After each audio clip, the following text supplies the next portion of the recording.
सरस्वती जी और उनकी बहू रश्मि के बीच एक दिन बहस छिड़ जाती है। आखिर किसका काम ज्यादा आसान है, बहू का या सास का? माँ जी, सास को काम ही क्या है, आपके सारे काम उंगलियों पे तो हो जाते हैं।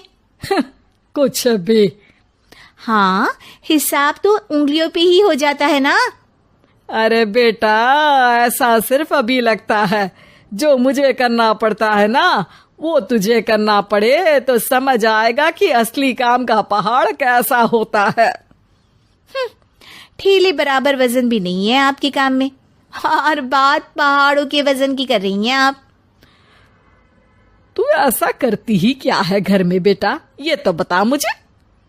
मैं थोड़ी ना कुछ करती हूँ, सब जादू से हो रहा है इस घर में। अरे एक दिन मेरा काम करोगी तो समझ आएगा। Okay okay, shut up. कल से मैं घर के काम करूंगी और तू मेरी जगह हर चीज का हिसाब रखना, ठीक है? ठीक है, ये भी कर लेते हैं। ये सास बहू की डील के बारे में रश्मि के पति अमन को नहीं पता था और ना ही अमन के पिताजी सुरेश जी को। पर गेहूं के साथ साथ जैसे घुन भी पिस जाता है, ये दोनों भी पीसने वाले थे। सुबह अमन उठकर रेडी होता है ऑफिस जाने के लिए, तो पता है उसके कपड़े नहीं निकले हुए हैं। अरे रश्मि, तुमने मेरे कपड़े नहीं निकाले? अपनी माँ से पूछो ना, उन्हीं का काम है ये। अमन अपनी माँ के पास जाता है। अब मेरे कपड़े आज आप देने वाले हो क्या माँ? हाँ, देना तो मुझे ही चाहिए, पर तेरी बहू ने कपड़े धोने ही नहीं डाले, तो कोई भी धुला हुआ कपड़ा नहीं है बेटा। हैं? ऐसा क्यों? कपड़े तो धोने आप ही देते हो ना माँ? अरे बहू ने तुझे बताया नहीं, अब हम अदल बदल गए हैं। मैं अब बहू और तेरी बीवी सास। अमन परेशान हो गया। वो बिना इस्त्री के कपड़े पहनकर ऑफिस चला गया। सरस्वती जी अपने घुटने के दर्द के कारण झुककर घर साफ नहीं कर पा रही थी और ना ही खाना बनाना याद रख पाई। उधर रश्मि पहले ही दिन घर की चाबी घुमा चुकी थी और 300 रुपए का हिसाब अलग नहीं मिल रहा था।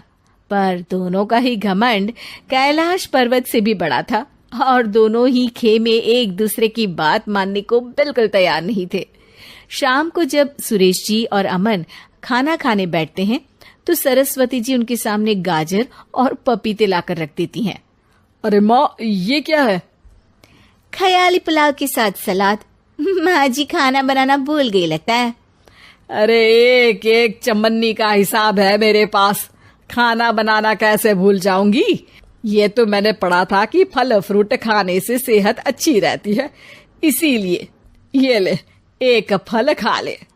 रात को सुरेश जी और अमन अपनी मीटिंग बिठाते हैं अकेले में। बाबूजी, इनकी लड़ाई के कारण ना हमें ठीक से खाना मिल रहा है, उल्टा घर के सारे काम रुक गए हैं। हाँ बेटा, 2 भैंसों की लड़ाई में बेचारे खेत के पौधों का भी नुकसान हो रहा है। पर पापा, क्या बताऊं आपको, मैंने माँ को इस महीने की 2 तारीख को बिजली के बिल के पैसे दिए थे। आज बिल भरने के लिए मांगने गया तो पता चला कि रश्मि उन पैसों से गैस सिलेंडर ले आई। अच्छा, तो सिलेंडर के पैसों का क्या हुआ? अब सिलेंडर के तो कोई पैसे नहीं थे बाबूजी, हमारे घर पर गैस की पाइपलाइन लगी है ना। बेटा, इन दोनों का कुछ करना पड़ेगा, नहीं तो अपने घमंड के चक्कर में पूरा घर बर्बाद कर डालेंगे ये दोनों। अमन और सुरेश जी काफी सोच विचार के बाद एक निष्कर्ष पर पहुंचते हैं।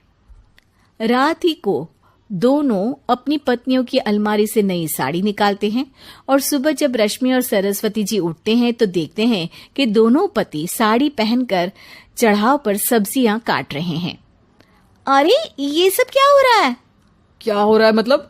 आप दोनों अदल बदल हो सकते हो तो हम क्यों नहीं? अरे क्या मतलब? नहीं नहीं, मेरी भी बचपन से किसी की बहू बनने की इच्छा थी, तो आज से सरस्वती तुम बड़ी बहू, मैं मिडल बहू और अमन छोटी बहू। अरे लेकिन सब घर पर बैठ जाएंगे तो कमाएगा कौन? ये घर कैसे चलेगा?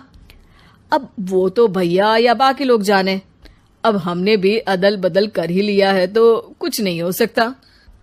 रश्मि और सरस्वती जी को समझ में आ जाता है कि उन दोनों की आपस की डील की वजह से इन दोनों को बहुत तकलीफ हो रही है और उनके ईगो ने दूसरों को कितनी यातनाएं दी है। अब असल में माँ जी आप सही थी, सास बनना बहुत मुश्किल है। अरे हाँ बेटा, और तू भी, मुझसे तो नहीं हो पाया सब घर के काम, वापस बदल ले क्या? हाँ हाँ बिल्कुल माँ जी, और अब आप दोनों भी बदल लीजिए, कोई आ गया तो आप दोनों को देखकर क्या सोचेगा।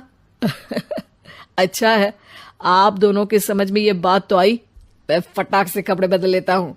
अरे रुक जा बेटा, एक फोटो ले लेती हूँ तेरी, मेरी बेटी होती तो तेरे जैसी ही दिखती साड़ी में। और मेरा फोटो नहीं लोगी?